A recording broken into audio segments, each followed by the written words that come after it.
Hey everyone. All right, this is the first video where I'm going to show you what I've built in Watch.tools so far. This is my build in public, in progress, developing a website from the ground up and showing you all the AI tools that I've used in order to put it together. So this is Watch.tools right now. You've got your navigation on the left-hand side. You've got, you can add a new monitor, like I want to check website uptime or a content change or a product watch to see if something comes in stock, campsite availability, event tickets, things like that. And then, of course, you've got your dashboard when you first sign in. So it tells you how many things you're monitoring, what the current uptime is, activity alerts that you need to be aware of, and the average response time.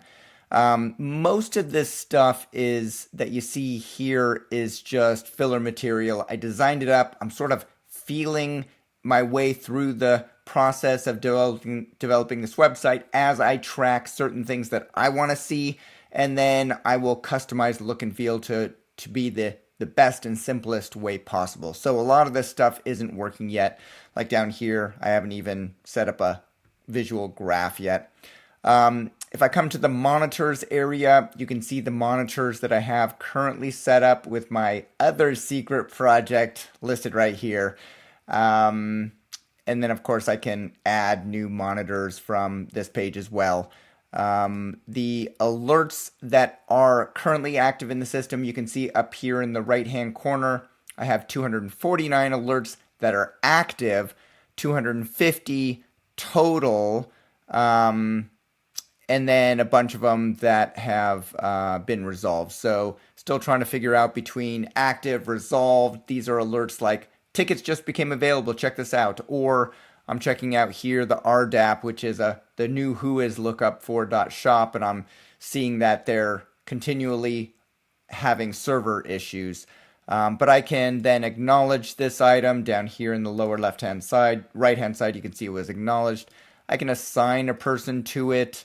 I can add some notes like, not again, Mike, fix this. And then it updates the notes. It allows me to view the notes. Other people on my team can view the notes, for example. You can see I'm a team member of this other agency for this fictitious person. So anyways, just playing around with some different things. I can resolve it, and then it goes away and it shows up in the resolve status right here with the notes. If I come down here to reports, I can specify what kind of time frame I want to look at. And for the past hour, I've had 19 alerts, 112 total monitoring checks for all the different monitors. If I just wanted to look at one of my afternic landing pages, for example, in the last hour, it is checked it 33 times. It has been up and running that many times. I can come over here to look at all the success. I can look at all of the alerts. Incidents, I'm thinking will be like slow response time, but then I'm not positive what I want to do in performance. This will probably be a graph, but the graph will probably already be here. So I'm still sort of playing around with things.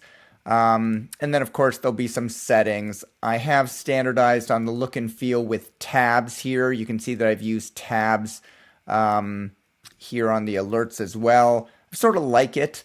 One of my secret weapons is using Bolt.new, and I came in here and asked it to design up some stuff. I wrote up a spec using Claude, then I pasted the spec in. I said to design it. I gave it some input, and it designed up. And if you look at this, you can see like, well, I've moved some things around and I've changed it, but for the most part, it looks pretty similar to the way Bolt designed it originally.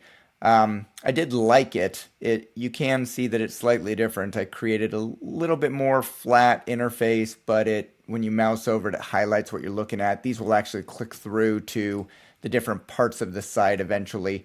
But Bolt's great. If you give it a full design information, it will design the look and feel for you. It won't necessarily fill in all of this stuff, but if you want it to design up the reports, what might the reports look like, you can ask it and it will come back with this. You can see that I took the idea for this tabs and I brought it over to my reports.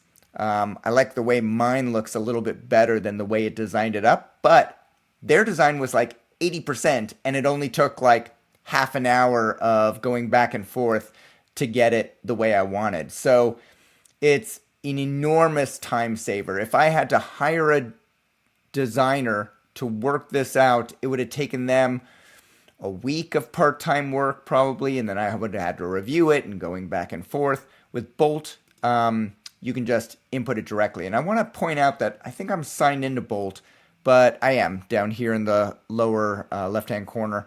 But for the most part, I don't pay for Bolt. You can go back and forth a number of times for free. One of the things that I started playing with about a week ago, and I've only been working on this since February 18th. Today is March 13th that I'm recording this.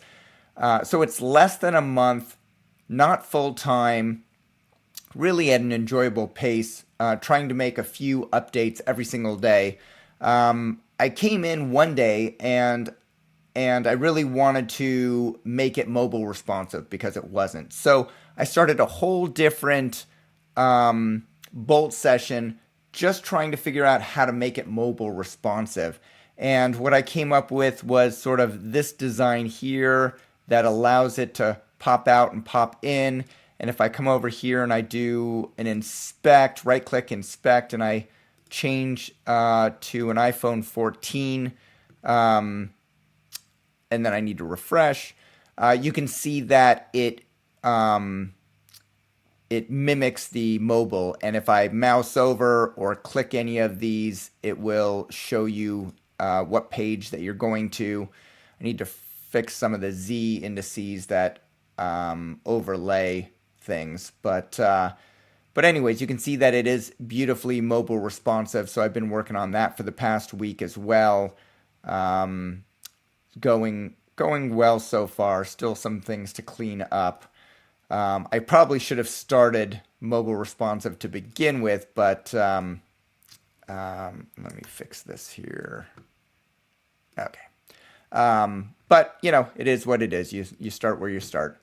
So that is Watch.tools so far. Right now, I'm just focused on monitoring website uptime.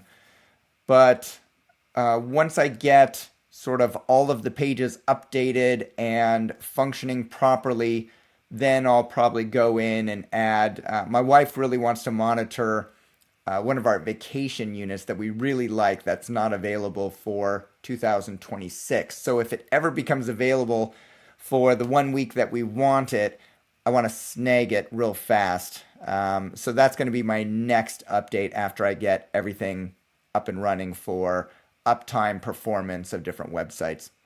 Hope you enjoyed the overview. Please comment and let me know if you have any ideas. I told a few friends about this and they already had some great ideas. Love to hear them, and thanks so much for your support.